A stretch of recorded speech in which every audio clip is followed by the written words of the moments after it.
बिस्मिल्लाहिर्रहमानिर्रहीम। आज हम डिस्कस करेंगे क्रेनियल फोसास। ठीक है, तो cranial cavity is divided into three part: anterior, middle and posterior cranial fossae. First of all we will discuss the anterior cranial fossa. ये diagram जो है इसमें हमने क्या दिखाया हुआ है, एंटीरियर क्रेनियल फोसा। अब हमें एंटीरियर क्रेनियल फोसा की सबसे पहले बाउंड्रीज आने चाहिए, फिर उसके कंटेंट आने चाहिए, फिर उसके बोन कौन सी कंट्रीब्यूट कर रही है फॉर्मेशन में। इसमें आपको कलर कितने कलर मिल रहे हैं, 1 2 3। ये जो बोन है, ये जो सामने सामने मौजूद है, this is the frontal bone. ठीक है, यानी कि एंटीरियर क्रेनियल फोसा में एक तो फ्रंटल बोन का कंट्रीब्यूशन है। ठीक है, और दूसरा आप देखें कि ये बोन जो ग्रीन कलर की है, दिस इज द इथामॉइड बोन। और पीछे जो येलो कलर की है, this is the sphenoid bone. यानी कि ये तीनों बोन्स जो हैं ये कंट्रीब्यूट कर रही हैं for the formation of the anterior cranial fossa. ठीक है, अब एंटीरियर क्रेनियल फोसा की जब हम बाउंड्रीज पढ़ते हैं, मैंने कौन कौन सी बोन बताई, फ्रंटल, इथामॉइड एंड स्फेनॉइड बोन। ठीक है, एंटीरो लेटरली यानी कि सामने से और लेटरली आपको कौन सी बोन नज़र आ रही है, is bounded by the frontal bone. ठीक है, फ्रंटल बोन की इनर सरफेस, आउटर नहीं, आउटर तो बाहर की तरफ होगी। ठीक है, inner surface of the frontal bone anteriorly और साइडों में मीन लेटरली बना रही है। पोस्टीरियर जो है ये वाला पोर्शन, इसको हम डिवाइड कर देते हैं मीडियल पार्ट पे और लेटरल पार्ट पे।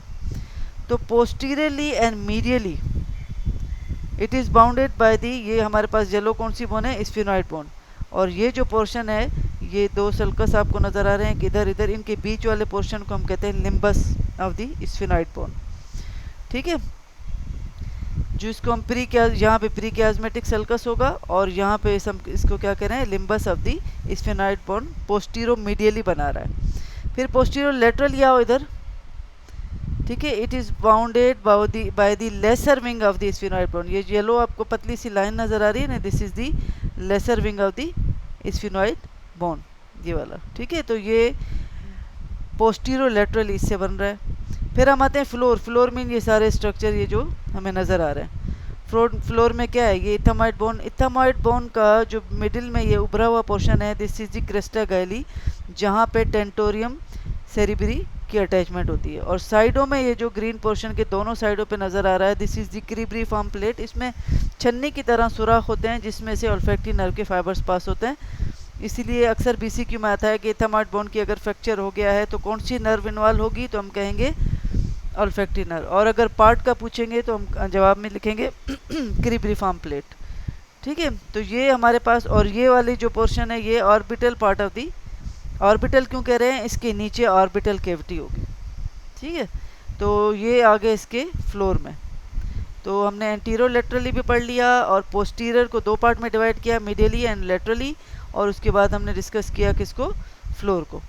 ठीक है, ये एंटीरियर क्रेनियल फोसा है, फिर यहाँ पे ये मिडिल क्रेनियल फोसा है, ये पोस्टीरियर क्रेनियल फोसा है, जिसको हम अलग अलग डिस्कस करेंगे। ठीक है, अब एंटीरियर क्रेनियल फोसा में मैंने आपको पार्ट्स बताए थे। ये क्या बताया था, क्रिस्टा गैली और ये क्रीब्रीफॉर्म प्लेट जिससे ऑल्फैक्टरी नर्व के फाइबर्स पास हो रहे थे। ठीक है, ये एंटीरियर क्लिनॉइड प्रोसेसेस हैं दोनों। ठीक है, ये सारा हमारे पास क्या है, लेसर विंग, ये दोनों। यहाँ पे हमारे पास हमने कहा था ये दो सल्कस के बीच में जो है प्री कियाज्मेटिक सल्कस, ये वाला कहलाता है, और ये एरिया क्या कहलाता है, लिम्बस। ठीक है, तो ये इसके कंटेंट में भी फिर कौन कौन सी चीज़ें हैं वो आनी चाहिए आपको। एक तो हमें, अगर हम इस क्रेनियल कैविटी को देखते हैं तो यहाँ पे ऑक्यूपाई करता है, एंटीरियर मिडिल क्रेनियल फोसा में होता है सेरिब्रम। तो ये एंटीरियर क्रेनियल फोसा में जो सेरिब्रम का पोर्शन होता है फ्रंटल लोब, और इस पोस्ट मिडिल वाले में होता है टेम्पोरल लोब। ठीक है, और ऑक्सीपिटल लोब जो है वो इस पोस्टीरियर क्रेनियल फोसा में होता है। इसके अलावा यहाँ पे ब्रेन स्टेम एंड सेरिबेलम भी पोस्टीरियर क्रेनियल फोसा के कंटेंट में आएगा। ठीक है, तो ये हमारे पास हो गए इसके। अब यहाँ पे देखो, ये ऑप्टिक कियाज्मा, ये सारा ये नज़र आ रहा है, ये ऑल्फैक्टरी नर्व के फाइबर्स होंगे, ऑल्फैक्टरी बल्ब यहाँ पे होगा, फिर यहाँ पे ऑल्फैक्टरी ट्रैक्ट है ये। ठीक, यहाँ ऑप्टिक कियाज्मा बनेगा। ठीक, ये चीज़ें और ये सारी इसके कंटेंट में भी आएंगी। इसके कंटेंट में आपके पास टेंटोरियम सेरिब्री भी आएगा। क्यों, क्योंकि वो क्रिस्टा गैली पे अटैच है। क्रिस्टा गैली पे भी अटैच होता है, और यहाँ पे इसको कहते हैं फ्रंटल क्रेस्ट। इस डायग्राम में ज़्यादा क्लियर है, ये रही, this is the frontal crest. इसमें भी अटैच होती है क्रिस्टा गैली, ओ सॉरी टेंटोरियम सेरिब्री, तो वो भी इसके कंटेंट में आ जाता है। ठीक है, अब टेंट यहाँ पे दिखाया गया है, ये टेंटोरियम सेरिब्री है जो दो सेरिब्रल हेमिस्फीयर को सेपरेट कर रहा है। These are the dura mater folds, और ये हमारे पास टेंट की तरह जो है सॉरी माफ़ कीजिएगा, ये है फक्स सेरिब्री। ठीक है, दो सेरिब्रल हेमिस्फीयर को सेपरेट करता है, और ये है टेंटोरियम सेरिबेलाए, ये है टेंटोरियम सेरिब्री। तो यहाँ पे जो मैंने एक मिस्टेक कर दी वो ये है कि ये क्रिस्टा गैली और ये फ्रंटल क्रेस्ट में जो अटैच होती है वो होती है फक्स सेरिब्री, तो वो इस मिडिल क्रेनियल फोसा के कंटेंट में आ जाएगी। ठीक है, अब यहाँ पे ये ऑल्फैक्टरी नर्व के फाइबर्स दिखाए हैं जो कि क्रीपरीफॉर्म प्लेट से पास होके आ रहे हैं। तो और इसके अलावा इसमें अब ये इथामाइडल बोन है ना, तो इसमें एंटीरियर एंड पोस्टीरियर इथामाइडल फोरामेन होंगे, और इसी नाम से उनकी वेसल्स भी इसके कंटेंट में आएंगी। ठीक है, इसकी क्लिनिकल आपको क्या आनी चाहिए कि जब इथामाइड बोन का फ्रैक्चर होगा या क्रीपरीफॉर्म प्लेट का लिखा हुआ होगा तो हमारे पास ऑल्फैक्टरी नर्व इन्वॉल्व होगी, तो उसमें हो जाएगा एनोस्मिया। ठीक है, mean loss of the smell. CSF rhinorrhoea fragments of the bone जब होंगे तो meningeal covering of the brain causing the leakage of the CSF into the nasal cavity। ठीक है, और nasal cavity से CSF अगर निकलेगा तो क्लियर फ्लूइड होगा।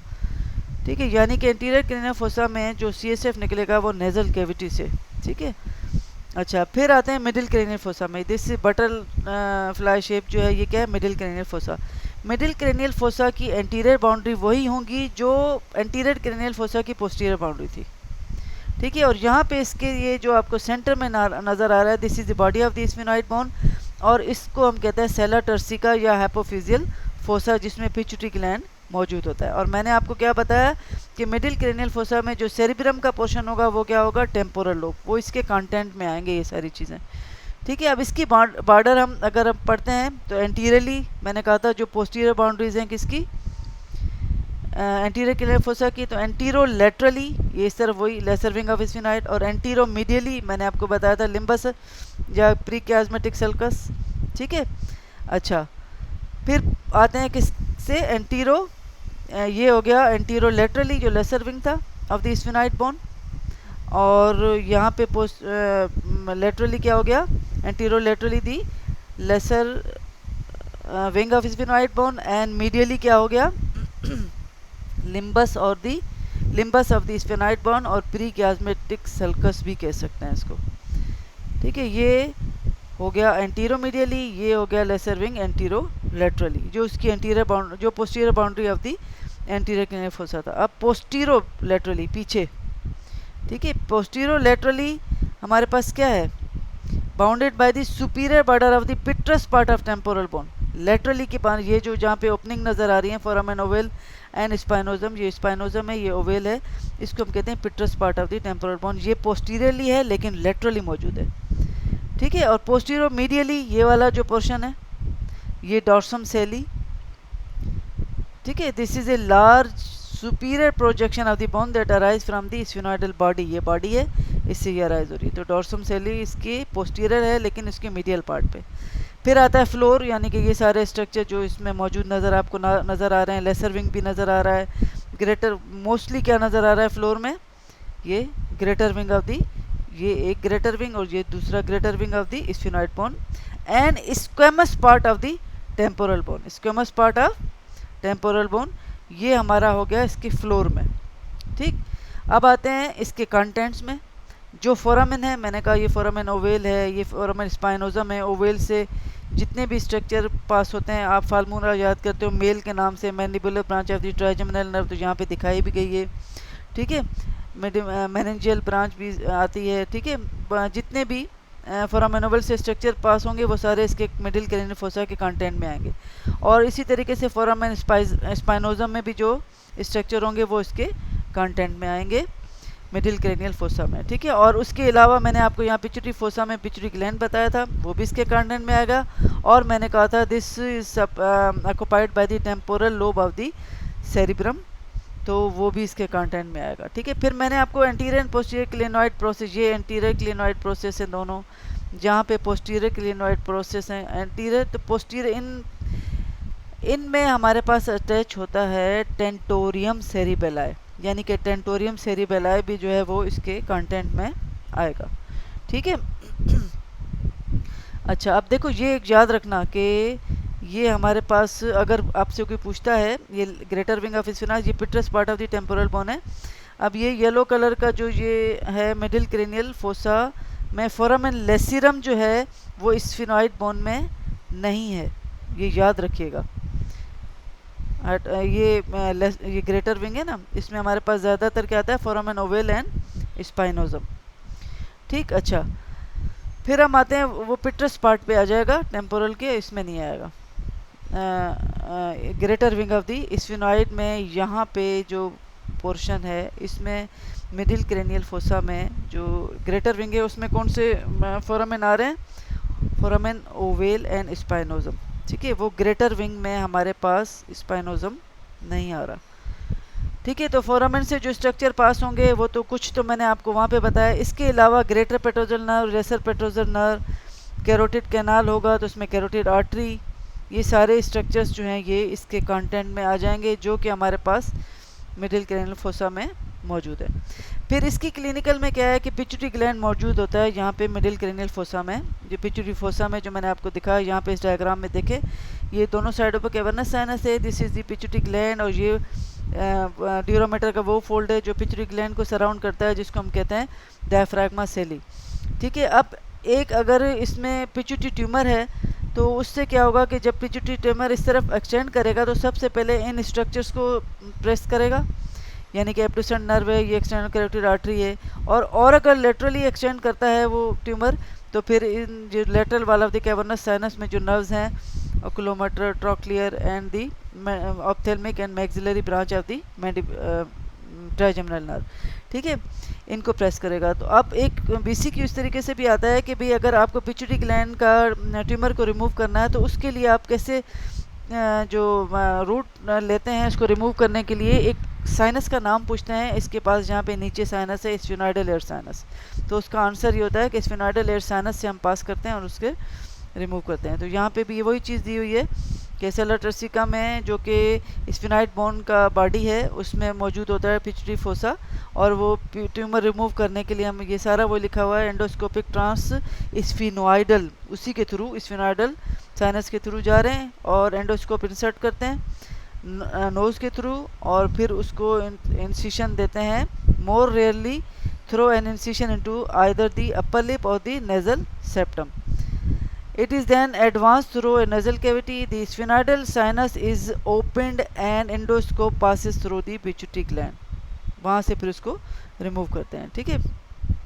Complication of the pituitary surgery जब होती है तो उसमें include CSF, rhinorrhoea and meningitis, diabetes insipidus and haemorrhage and visual disturbances. Visual disturbances क्यों? क्योंकि वहाँ एब्डुसेंट नर्व पड़ी हुई है, ठीक है। ये सारी चीज़ें थोड़ा आपको ध्यान में होना चाहिए, जो जो चीज़ें हैं उस लिहाज से उनकी कॉम्प्लिकेशंस होंगी। अब आता है posterior cranial fossa. This is the posterior cranial fossa. Posterior cranial fossa की एंटीरियर बाउंड्री वही होगी जो कि मिडिल क्रेनियल फोसा की पोस्टीरियर बाउंड्री है, ठीक है।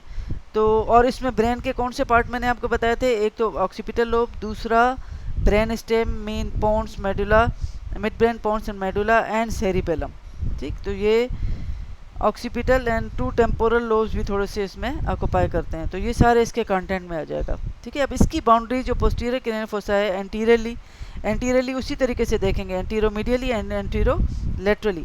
एंटीरोमीडियली हमारे पास क्या था? मैंने सेलर डॉर्सम सेली बताया था, जो कि बॉडी ऑफ स्फिनॉइड का पोर्शन है पीछे उसकी कंटिन्यूटी में, ठीक है। और एंटीरोलेटरली ये petrous part of the temporal bone, ठीक है, ये वाला, ठीक। ये हो गया एंटीरियर बाउंड्री। फिर हम आते हैं पोस्टीरियरली, ठीक है। इसकी ये है जो है squamous surface of the occipital bone की इंटरनल सरफेस है, ऑक्सीपिटल बोन का स्क्वेमस पार्ट है, ठीक है। फिर फ्लोर, ये पीछे ये हो गया, और फ्लोर पे ये सारी बोन्स जो आ रही हैं consist of the mastoid part of the temporal bone. यहाँ पे मेस्ट्रॉइड, जब आप टेम्पोरल बोन पढ़ते हो उससे बाहर से मेस्ट्रॉइड प्रोसेस होता है ना, अंदर से उसका ये मेस्टॉइड, ये पैराइटल है, ये वाली ग्रीन वाली, ठीक है। इसके अंदर से वो मेस्टॉइड प्रोसेस इसमें नज़र नहीं आ रहा क्योंकि वो बाहर से नज़र आता है, लेकिन अंदर उसका mastoid portion of the temporal bone and the squamous condylar and basilar part of the occipital bone, यानी कि ये स्क्वेमस ये वाला, ठीक है, और फिर कंडाइलर जहाँ पे ऑक्सीपिटल कंडाइल्स होते हैं इसको बोला है, ठीक है। फिर बेजिलर पोर्शन, ये सारे इसके फ्लोर में आएंगे, किसके, पोस्टीरियर क्रेनियल फोसा। तो पोस्टीरियर क्रेनियल फोसा में कंटेंट क्या होंगे, सेरिबेलम होगा और ऑक्सीपिटल लोब, थोड़ा सा टेम्पोरल लोब भी आता है, और ब्रेन स्टेम यानी mid brain, pons and medulla oblongata, और फोरामेन मैग्नम के कंटेंट। इसके अलावा इसमें एक फोरामेन आ रहा है, जुगुलर फोरामेन, जिससे 9, 10, 11 नर्व्स पास होती हैं, तो वो भी इसके कंटेंट में आएगा, ठीक है। इंटरनल एक्वास्टिक म्यूटस भी इसमें होगी, इसलिए facial nerve and the vestibulocochlear nerve भी इसी के कंटेंट में ही आएगा, ये आप ध्यान में रखिएगा। और अब ये जो फोरामेन मैग्नम है, इसके इस साइड पे होता है जुगुलर, हाइपोग्लोसल कैनाल, तो हाइपोग्लोसल नर्व भी इसी के कंटेंट में आएगी। जितने जो फोरामेन होगा, जो से नर्व्स, जो से स्ट्रक्चर पास हो रहे होंगे, वो सारे इसकी फोसा के कंटेंट में आता है, ये इसी तरीके से बताना होता है, ठीक है।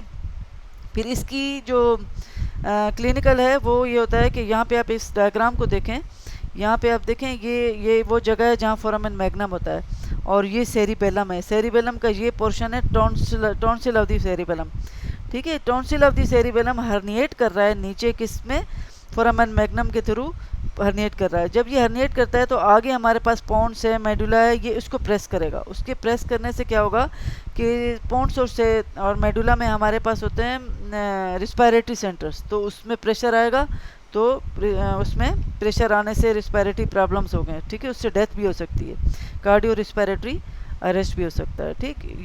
ये चीज़ भी आना, और ये प्रेशर तब आता है जब कोई हाइड्रोकेफेलस वगैरह हो, तो इसको हम कहते हैं, ये जो tonsillar portion of the cerebellum herniate करता है फोरामेन मैग्नम से, इस कंडीशन को हम कहते हैं इसको कहते हैं आर्नोल्ड चेरी सिंड्रोम। ये बहुत इंपॉर्टेंट है, ये BCQ में ऐसे देता है। अब यहाँ पे एक देखें, 62 years old man was diagnosed with an acoustic neuroma, tumour of the neuroma acoustic, internal acoustic से पास होती है 8 cranial nerve, where it enter the temporal bone, what other cranial nerve, उसके साथ मैंने कहा था फेशियल नर्व पास होती है, तो इसका आंसर क्या होगा, फेशियल नर्व। ये देखना चाहता है क्या इनको पता है कि इंटरनल एक्वास्टिक म्यूटस से क्या क्या पास होता है। A patient who has sustained a fracture of the middle cranial fossa following a fall from the height might have an any of this nerves, middle cranial fossa में जो भी जितनी ओपनिंग सी जो नर्व्स पास होती हैं, जो पास नहीं होती, ये तो देखो मैंने एप्रिसेंट बताया था कि भाई पिट्यूटरी फोसा के साइडों में कैवर्नस साइनस है, तो ये तो होगी, ठीक है। और हाइपोग्लोसल कैनाल होता है पोस्टीरियर क्रेनियल फोसा में फोरामेन मैग्नम के पास, इसलिए इसका आंसर ये गलत होगा, बाकी सब उससे पास हो रहे थे। द इन्फेक्शंस में spread from the nasal cavity to the meninges along the olfactory nerve as its fiber passes from the mucosa of the nasal cavity of the olfactory nerve via, मैंने कहा था या इथामाइड का नाम होगा, या फिर क्या होगा, क्रीब्रिफॉर्म प्लेट, तो इसका आंसर है cribriform plate. The part of the ethmoid bone is located in the cranial cavity and gives attachment to the falx cerebri, मैंने कहा था क्रिस्टा गेली के साथ अटैच होता है, ठीक। ये भी, और दूसरी क्या था, फ्रंटल क्रेस्ट इसमें, और फ्रंटल क्रेस्ट इथामाइड का पार्ट नहीं है, इधर ऊपर इसने पूछा है इथामाइड, ठीक है।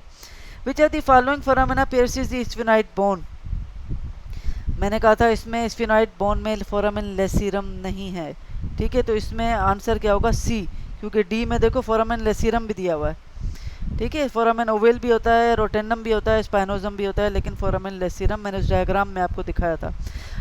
39 years old man come to the ER after having an automobile accident with profuse bleeding from the nose. On the further examination, CSF was also found leaking into the nose, यानी कि knows से है, तो इसका मतलब है कि anterior cranial fossa के किसी पार्ट की इंजरी है, ठीक है। तो which part of the skull is, तो क्या होगा, एंटीरियर क्रेनियल फोसा का कौन सा पार्ट है, इसमें से आपके पास है ऑर्बिटल पार्ट में तो होता नहीं है वो एपिस्टेक्सिस, उसके थ्रू तो आई में जाना चाहिए, ठीक है। तो ये होता है क्रीब्रिफॉर्म प्लेट, इसमें से नोज में ओपनिंग, इसकी ये जो ओपनिंग होती हैं इसकी नोज में होती हैं। A patient arrives in emergency room after having suffered severe from the head trauma in a motorcycle accident. Radiographic studies of the head reveal a skull fracture in the region of the foramen ovale. Which of the following functional loss is most likely to be ovale से pass होती mandibular branch of the trigeminal nerve, यानी कि पूछना देखना चाह रहा है क्या इनको पता है कि mandibular branch of first pharyngeal arch की नर्व है। फर्स्ट फेरेंजियल आर्च से क्या मसल्स, कौन से मसल्स ऑफ मेस्टिकेशन भी डेवलप हो रहे हैं। तो इसका आंसर क्या हो जाएगा, paralysis of the muscles of mastication. जो उससे डेवलप हो रही है वही उसकी नर्व सप्लाई भी होगी।